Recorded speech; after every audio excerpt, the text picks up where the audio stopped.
서머사이드 고등학교 교장인 문학사 앤셜리가 킹스포트의 레드먼드 대학 의대생인 길버트 브라이스에게 보내는 편지. 프린스 에드워드 섬 유령 골목의 바람 부는 포플러 나무집에서 9월 12일 월요일. 가장 사랑하는 사람에게. 멋진 주소지? 이렇게 근사한 주소를 들어본 적 있니?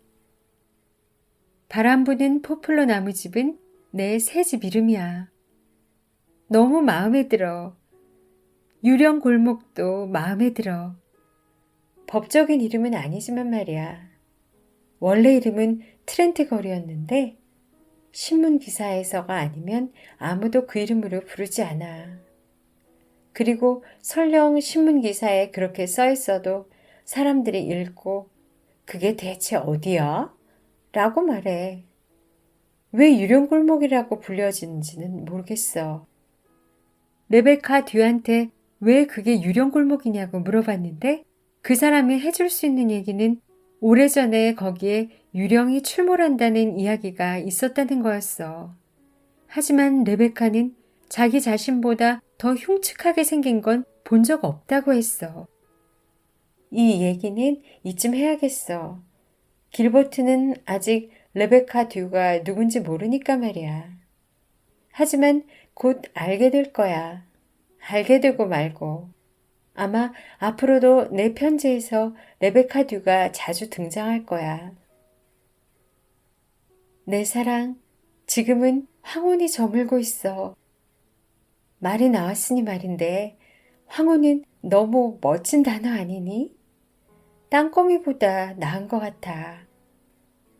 황혼은 꼭 벨벳처럼 부드럽고 그림자처럼 어슴푸레하고 그리고 그야말로 황혼같이 들려. 대낮에 나는 현실 세계에 속해 있고 밤에는 잠과 영혼의 세계에 속해 있어. 하지만 황혼 무렵은 양쪽 모두에 속해 있지 않은 나만의 시간이야. 그래서 나는 계속 이 시간을 특별히 사용해서 길버트한테 편지를 쓸 거야. 하지만 지금 쓰고 있는 건 연애 편지는 아니야.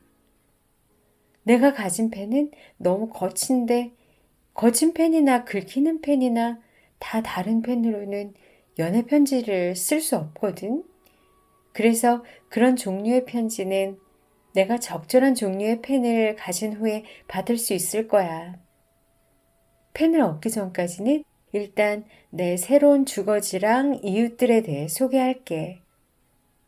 길버트, 새 이웃들은 정말 좋아. 어제 나는 하숙집을 알아보려고 왔어.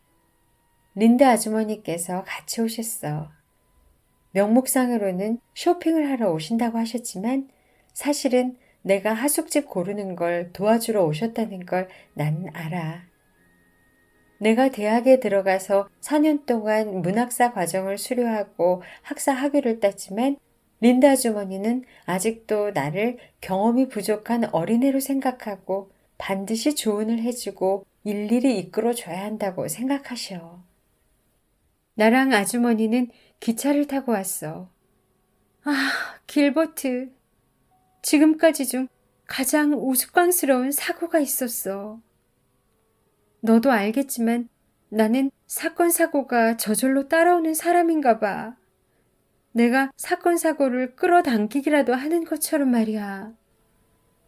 그 일은 기차가 역에 막 멈춰서려던 순간에 일어났어. 나는 린다 아주머니의 옷가방을 집어들려고 일어섰어. 아주머니는 일요일 동안 서머사이드에 있는 친구분 댁에서 머무를 계획이셨거든. 일어서서 나는 반질반질 윤이 나는 의자 팔걸이를 손으로 잡았어. 그런데 무언가가 벼랑간 내 손을 치는 바람에 비명을 지를 뻔했어. 길버트, 내가 의자 팔걸이라고 생각했던 것은 어떤 남자분의 대머리였어. 그 사람은 환한 눈빛으로 나를 노려보고 있었는데 아마 나 때문에 방금 잠에서 깬 게 분명해 보였어. 나는 비굴하게 계속 사과하고 최대한 빨리 기차에서 내렸어. 마지막으로 그 사람을 봤을 때 아직도 노려보고 있었어. 린드 아주머니는 어쩔 줄 몰라 했고 난 아직도 손가락이 화끈거려. 난 하숙집을 찾는데 별 문제가 없을 줄 알았어. 왜냐하면 톰 프링글 부인네 집에서 이 학교의 교장 선생님들이 지난 15년 동안 하숙을 해왔거든. 그런데 무슨 이유에서인지 몰라도 프링글 부인이 갑자기 번거롭게 하숙집을 하는 게 귀찮아졌다고 날 안 받아주겠다는 거였지? 둘러봤던 다른 괜찮은 하숙집들도 정중하게 이유를 대면서 나를 거절했어. 그나마 나를 받아준다고 했던 하숙집들은 영 별로였고. 나랑 린다 아주머니는 그날 오후 내내 마을을 다 돌아다니다가 덥고 피곤하고 우울해지고 두통까지 생겼어. 린다 아주머니는 아닐 줄 몰라도 나는 그랬어. 나는 절망하면서 거의 포기하려고 했었어. 그런데 그때 갑자기 유령 골목이 나타난 거야. 우리는 린다 아주머니의 친구분인 브래독 부인 댁을 방문했어. 브래독 부인은 과부들이 어쩌면 나를 받아줄 수 있다고 했어. 그분은 이렇게 말했어. 그 사람들이 레베카 듀한테 월급 줄 돈을 벌기 위해서 하숙생을 받으려고 한다고 들었어요.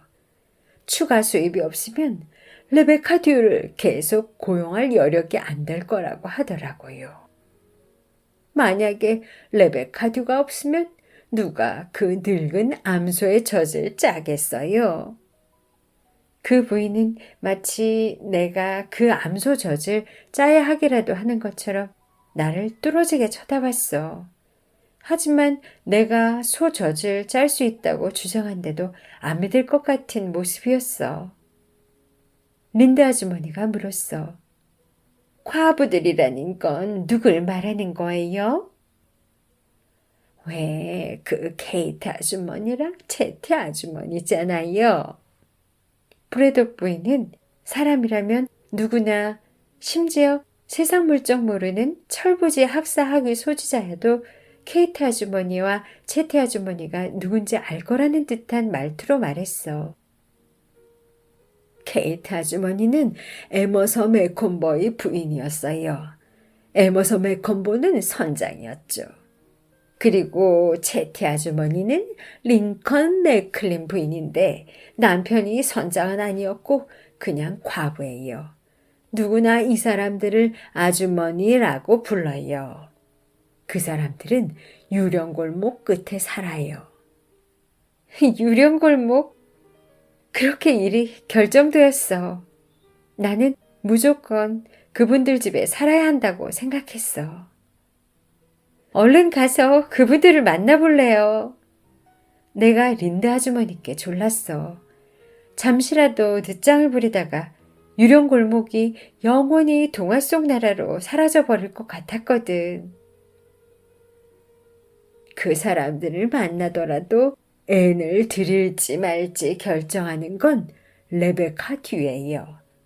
바람 부는 포플러 나무집에서 가장 결정권이 있는 건 레베카 듀거든요. 바람 부는 포플러 나무집이라니. 그런 멋진 집이 있을 리가 없어. 진짜 같지가 않아. 내가 꿈을 꾸는 게 틀림없어. 린다 아주머니는 집에 붙이는 이름치고는 웃기다고 하셨어. 아, 메코모 선장이 붙인 이름이에요. 그 선장 집이었잖아요. 선장은 집 주위에 온통 포플러 나무를 심고 자랑스러워했어요. 사실 본인은 집에 있는 일이 별로 없고 오래 머무른 적도 없는데도 말이죠. 케이트 아주머니는 그게 별로라고 했어요. 그런데 우리가 듣기에는 그게 선장이 집에 조금밖에 있지 않은 게 별로다라는 뜻인지 아니면 선장이 집에 오는 것 자체가 별로다라는 건지 알아들을 수가 없었죠. 아무튼 셜리 양, 거기서 하숙할 수 있으면 좋겠네요. 레베카 듀는 요리를 잘하고 특히 차가운 감자 요리에 천재예요, 천재. 레베카가 앤을 마음에 들어하면 앤은 아주 잘 지낼 거예요. 만약에 레베카가 마음에 안 들어하면, 그렇진 않겠죠. 안 그럴 거예요. 우리 마을에 새로운 은행가가 오게 됐는데 하숙할 집을 찾고 있다고 들었어요. 어쩌면 레베카가 그 사람을 드리고 싶어 할지도 모르겠네요. 톰 프링글 부인이 앤을 하숙생으로 받지 않는 게 좀 웃기군요. 우리 서머사이드에는 프링글 집안 사람들이랑 프링글 집안 친척들이 가득가득해요. 그 사람들은 왕족이라고 불리니까 앤 양도 그 사람들이랑 잘 지내야 해요. 안 그러면 서머사이드 학교에서 잘 지낼 수가 없을 거예요. 프링글 집안은 이 근방을 장악하고 있어요. 에이브레엄 프링글 선장 이름을 딴 거리까지 있을 정도니까요. 그 가문 구성원이 많이 있지만 그 중에서 단풍나무 저택에 사는 노부인 2명이 가장 웃어른들이에요. 들어보니 그분들이 앤셜리 양한테 안 좋은 감정을 갖고 있다더라고요. 나는 소리쳤어. 왜지요? 저는 그분들을 만난 적도 없는데요. 그게 그 사람들의 8촌 되는 친척이 그 학교 교장으로 지원을 해서 다들 그 사람이 될 줄로 알고 있었어요. 그런데 셜리 양이 채용되자 그 가문 사람들 모두가 야단법석을 떨면서 화를 냈어요. 글쎄, 사람이란 그런 거지요. 우리는 그냥 그 사람들이 그런 대로 받아들여야 해요. 프랭글 집안 사람들은 셜리 양한테 겉보기에는 크림처럼 부드럽게 대하겠지만 언제나 맞설 거예요. 셜리 양 기운 빠지라고 하는 말이 아니고 지피지기면 백전백승이라니까 미리 알려주는 거예요. 셜리 양이 멋지게 해내서 그 사람들 코를 납작하게 해주면 좋겠어요. 만약에 과부들이 하숙생으로 받아주면 레베카 듀랑 같이 식사하게 돼도 상관없죠, 셜리 양? 레베카 듀는 하인이 아니에요. 선장 집안의 먼 친척이죠. 손님이 오면 그 사람은 식탁에 앉지 않아요. 그럴 땐 분수를 알지요. 하지만 하숙생으로 사는 사람은 물론 손님으로 여기지 않을 거예요. 나는 열심히 애쓰시는 브래독 부인께 레베카 듀와 식사하는 것이 얼마든지 괜찮다고 말씀드리고서 린다 아주머니를 잡아 끌듯이 하며 얼른 가보기로 했어. 하숙집을 구하는 그 새로운 은행가보다 빨라야 하니까. 브래독 부인이 현관까지 배웅으로 오셨어. 그리고 제티 아주머니의 기분을 상하게 하면 안 돼요. 알겠죠? 아주 쉽게 마음에 상처를 입는 사람이거든요. 너무 여린 사람이에요. 불쌍한 사람 같으니. 그분은 케이트 아주머니보다 돈이 없어요. 케이트 아주머니도 아주 많은 건 아니지만요. 그리고 케이트 아주머니는 남편을 좋아했어요. 자기 남편을 말이죠. 하지만 제티 아주머니는 그렇지가 않았어요. 자기 남편을 별로 안 좋아했단 말이에요. 놀랄 일은 아니에요. 그분 남편은 괴짜 노인이었거든요. 하지만 제티 아주머니는 사람들이 그걸 자기 탓으로 돌릴 거라고 생각하나 봐요. 오늘이 토요일이라 잘 됐어요. 금요일이었으면 제티 아주머니는 셜리 양을 하숙시키는 건 상상도 안 했을 거예요. 셜리 양은 아마 케이트 아주머니가 미신을 잘 믿을 거라고 생각하겠죠? 그쵸? 뱃사람들이 미신을 잘 믿으니까요. 하지만 미신을 잘 믿는 건 케이트 아주머니가 아니라 제티 아줌마랍니다. 남편이 뱃사람이 아니라 목수였는데 말이에요. 채티 아주머니는 젊을 때 참 예뻤어요. 가엾은 사람. 나는 채티 아주머니의 기분을 신경 써드리겠다고 약속했지만 브래독 부인은 나를 계속 따라오셨어. 그 아주머니들은 셜리 양이 밖에 나간 사이에 물건을 뒤지는 일은 없을 거예요. 아주 양심적인 사람들이거든요. 레베카 듀는 어쩌면 물건을 뒤질지도 몰라요. 하지만 고자질 같은 건 안 할 거예요. 그리고 나라면 절대 앞문으로는 안 다닐 거예요. 그 집 사람들은 앞문을 아주 중요한 일이 있을 때만 쓰거든요. 남편 장례식 이후로 아마 한 번도 안 썼을 거예요. 그러니까 옆문으로 다녀요. 창틀 위 화분 밑에 열쇠가 있으니까 집에 아무도 없으면 그걸로 문을 열고 들어가서 기다리고 있으면 돼요. 그리고 무슨 일이 있어도 그 집 고양이 칭찬은 하지 마세요. 레베카 듀가 그 고양이를 싫어하거든요. 고양이를 칭찬하지 않겠다고 약속한 다음에야 길을 떠날 수 있었어. 머지않아 유령 골목에 도착했어. 아주 짧은 골목이었는데 골목 끝으로는 넓은 시골 풍경이 이어지고 푸른 언덕이 저 멀리에서 아름다운 배경을 이루고 있었어. 골목 한쪽에는 집이 한 채도 없는 땅이 항구 쪽으로 기울어 있었어. 반대쪽 편에는 집이 딱 세 채 있었어. 맨 처음 집은 그냥 집이었는데 설명할 게 없는 평범한 집이었어. 그 다음 집은 커다랗고 눈길을 끄는 우물해 보이는 대저택이었어. 돌로 테두리가 둘려져 있는 빨간 벽돌집이었는데 지붕에는 지붕창이 사마귀처럼 잔뜩 돋아나 있고 평평한 옥상에는 철 난간이 있었어. 그리고 집 주위에 소나무랑 전나무가 하도 많이 우거져 있어서 집이 거의 안 보일 지경이었어. 아마 집안이 엄청 어두울 거야.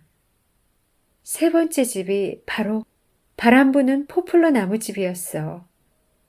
모퉁이에 자리 잡아서 집 앞쪽에는 잔디가 깔린 길이랑 진짜 시골길이 있고 다른 쪽에는 아름다운 나무 그늘이 있었어. 나는 순식간에 그 집과 사랑에 빠졌어. 왜 처음 보자마자 뭐라고 설명할 수 없는 이유로 감격을 주는 집 있잖아. 바람 부는 포플러 나무집이 바로 그런 거였어. 바람 부는 포플러 나무집은 흰 목조 가옥이야. 새하얀 집이야. 그리고 초록색 덧문들이 있어. 아주 초록색이야. 구석에는 탑 같은 게 있고 양옆에는 지붕창이 있고 낮은 돌담으로 길에서 분리되어 있어. 그 돌담을 따라 군데군데 포플러 나무가 심겨져 있고 온갖 꽃과 채소가 즐거운 듯 어우러져 있는 커다란 정원이 있어. 그런데 아무리 묘사해도 얼마나 아름다운 집인지 표현이 안 돼. 한마디로 아주 사랑스럽고 멋진 집이고 초록 지붕집의 향기마저 감도는 집이었어. 나는 황홀해져서 말했어. 이곳은 저를 위한 집이에요. 여기서 살게 될 운명이에요. 린드 아주머니는 그런 운명이 있는지 믿지 못하는 모습이셨어. 학교까지 걸어가기에 너무 오래 걸리네. 린드 아주머니가 미심쩍은 목소리로 말하셨어. 괜찮아요. 좋은 운동이 될 거예요. 아, 길 건너편에 있는 사랑스러운 자작나무랑 단풍나무 숲을 보세요.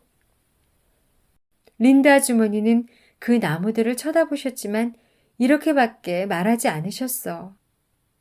애니 모기에 물리지 않으면 좋겠구나. 나도 동감이긴 했어.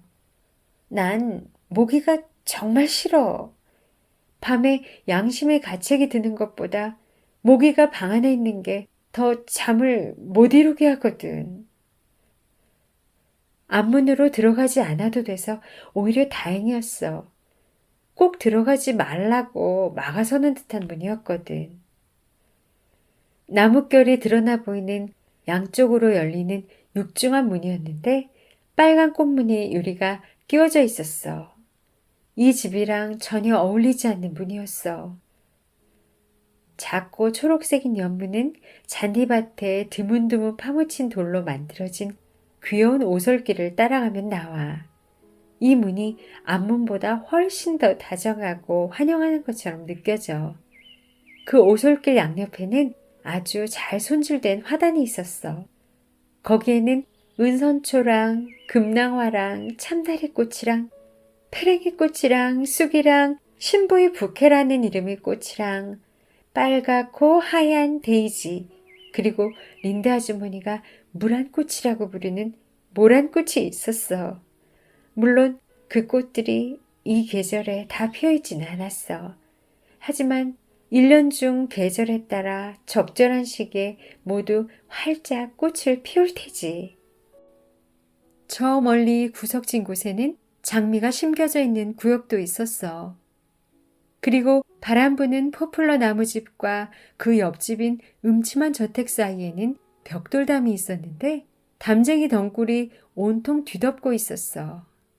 벽 가운데 있는 빛바랜 녹색 문 위에는 아치형 나무로 되어 있었어. 문 바로 위로 줄기들이 내려와 있었어. 그러니까 그 문은 꽤 오랫동안 열리지 않았던 게 분명했어. 사실 문이라고 해봤자 반쪽짜리 문이었어.